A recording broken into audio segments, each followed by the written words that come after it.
Salut tout le monde. Pour calculer le cosinus d'un angle aigu, d'abord il faut un triangle rectangle. Alors soit A, B, C, un triangle rectangle en A. Ok. Alors dans un triangle rectangle, il y a deux angles aigus, B et C. Alors B et C sont des angles aigus dans un triangle rectangle. Bien. Alors, on va voir les côtés de ce triangle. C'est bon? Alors, ce grand côté, BC, c'est l'hypoténuse. Qu'on sait déjà, la leçon dit le théorème de Pythagore. L'hypoténuse. Alors, c'est le grand côté, bien le plus long côté dans un triangle rectangle. D'accord? Alors, il reste ces deux côtés de l'angle droit, AB et AC. Alors, B, si on prend l'angle B, ok? Alors, l'angle B, ici, c'est le côté adjacent de l'angle B. Alors, côté adjacent de l'angle B. Côté adjacent, c'est AB.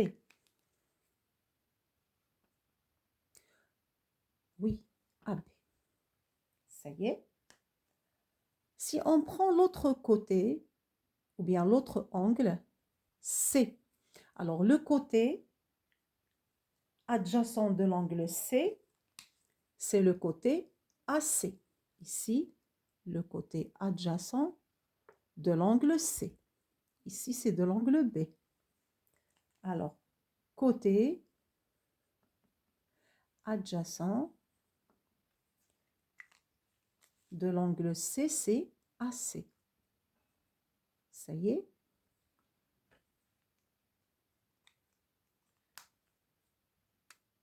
Alors, dans un triangle rectangle, il y a deux côtés, deux angles aigus.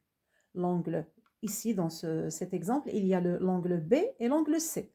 Alors là, c'est l'angle A, il est droit. D'accord? Bien. Alors maintenant, on sait qu'il y a dans un triangle rectangle, il y a deux côtés adjacents.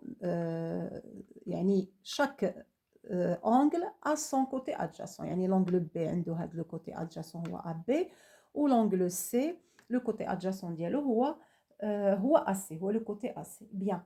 Alors pour calculer le cosinus. Alors le cosinus, toujours, c'est un cosinus de l'angle aigu. Ça y est. Et l'angle aigu, toujours, il est inférieur à 90. C'est l'angle aigu.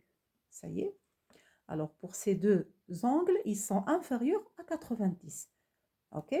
Alors maintenant, pour calculer le cosinus d'un angle, cosinus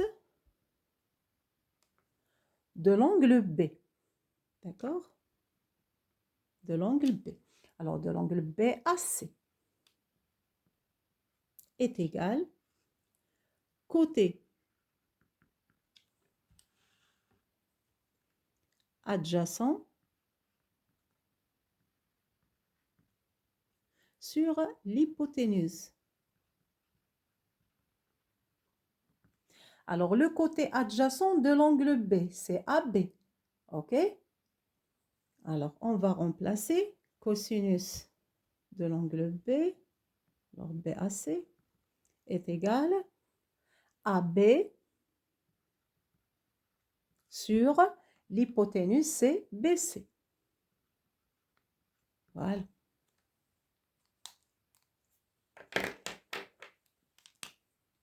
Ça, c'est le cosinus de l'angle B. Maintenant, si on passe au cosinus de l'angle C. Alors, cosinus de l'angle C, alors CAB. CAB. Voilà. Bien. Alors, c'est le côté adjacent toujours. C'est le côté adjacent sur l'hypoténuse. Alors, on remplace cosinus CAB est égal. Alors, le côté adjacent, c'est AC. AC sur l'hypoténuse, elle reste toujours la même. C'est le plus long côté du triangle, c'est BC. Voilà.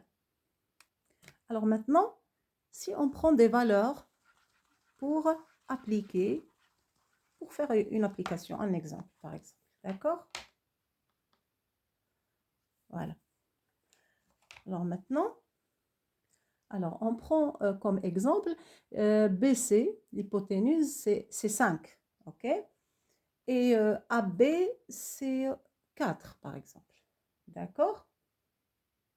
Alors, on calcule le cosinus de B. Alors, cosinus de l'angle B, BAC, est égal, le côté adjacent, d'accord, c'est AB, sur l'hypoténuse, BC. Alors, on applique AB, c'est 4, et BC, c'est 5. Alors, cosinus de l'angle BAC est égal à 4 sur 5. Voilà, je vous souhaite bon courage et à très bientôt.